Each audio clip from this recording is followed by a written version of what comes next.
দেখো এখানে মাছ পটল চিংড়ি সব ভাজা হয়ে গেছে। আমি আবারও কড়াতে তেল দিয়ে দিলাম।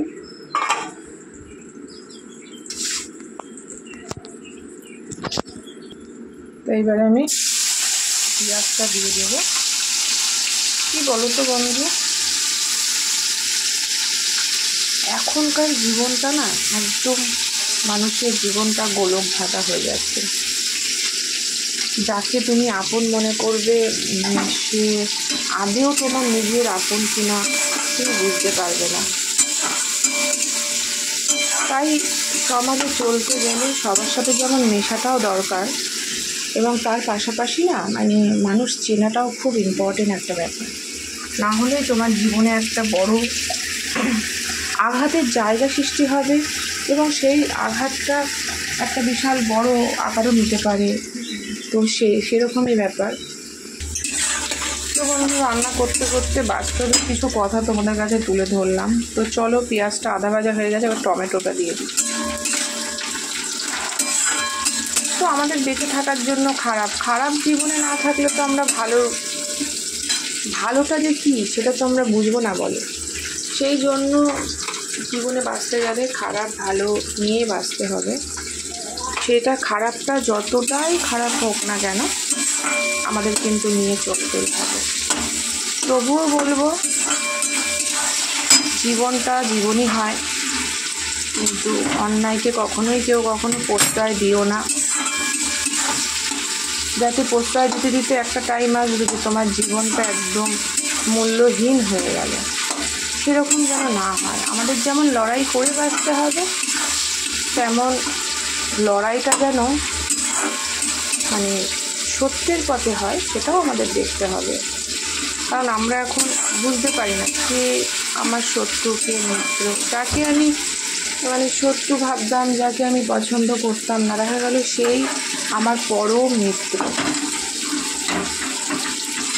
তো বন্ধু, পটলের এখন প্রচুর দাম, কিন্তু চিংড়ি মাছগুলো এতটাই ছোটো ছোটো যে সর্ষে দিয়ে ঝাল ভালো লাগবে না।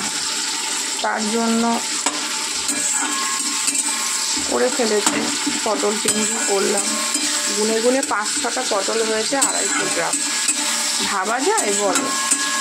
এবার এখানে একে একে মশলা অ্যাড করে দেবো। টমেটোগুলো দেখো কত সুন্দর গেবি হয়ে গেছে। তো দেখো আদা পেস্ট, সামান্য রসুন পেস্ট দেবো, বেশি দেবো না। এরপর আজকে রান্নার ভিডিও দিলাম, ব্লগ বড়ই। তো জানি না তোমাদের কীরকম লাগবে। এই সিজনের ফার্স্ট পটল এনেছি এবং সেটা চিংড়ি মাছ দিয়ে করলাম। তো তোমাদের কেমন লাগবে আমি ঠিক জানি না। কত সুন্দর গ্রেভিটা হচ্ছে।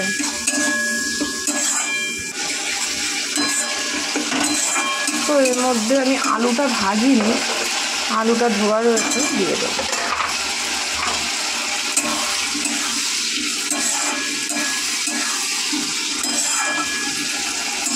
অনেক দিন তোমাদেরকে ব্লগ দেওয়া হয় না, কোনো ব্লগে ঠিক মতন দেওয়া হয় না, আর রান্নার ভিডিও দেওয়া হয় না। যদিও বা আমি চ্যানেলটা শুরু করেছিলাম কিন্তু ফার্স্টে রান্নার ভিডিও দিয়ে, তারপরের থেকে তোমাদের সব কিছুই আমি শেয়ার করি। তোমরাও অনেকে চেয়েছো সব রকম ভিডিও।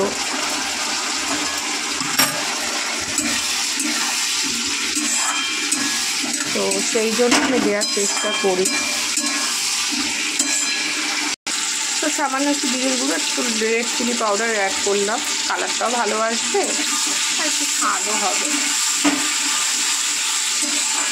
তো আজকে পটল চিংড়ি আছে। তো দেখো এখানে ধোয়া রয়েছে, ফুলকপি আলু একটা তরকারি হবে।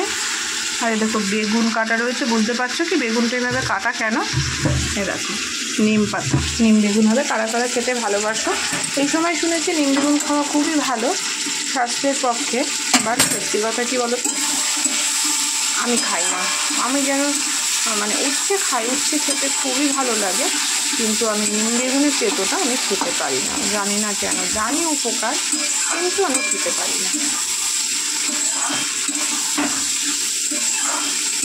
তো চলো, এই তো কষিয়ে জল দেবো, যে আলু সেদ্ধ হয়ে যাবে, তারপরে কিন্তু এগুলো দিয়ে একবারে করে ফেলবো। তো বন্ধু দেখো আলু কষানোর মধ্যে চিংড়ি মাছটা দিলাম, তাহলে ফ্লেভারটা ভালো আসবে।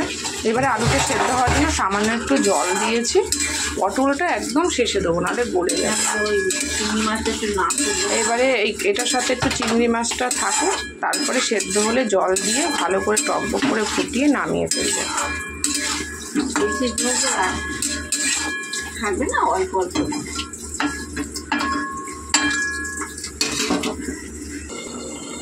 তো বন্ধু দেখি আলুটা কি আছে।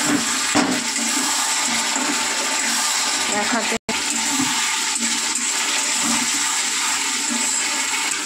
পুরোটা দিয়ে দেবো।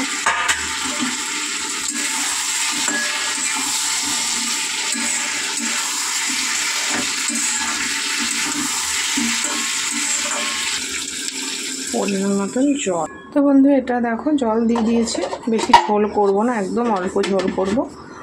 ভালো করে সব কিছু সেদ্ধ হয়ে গেলে নামিয়ে নেবো গরম মশলা দিয়ে। তো আজকের এই হলো আমার আজকে পটল চিংড়ির রেসিপি। তোমাদের কাদের কাদের ভালো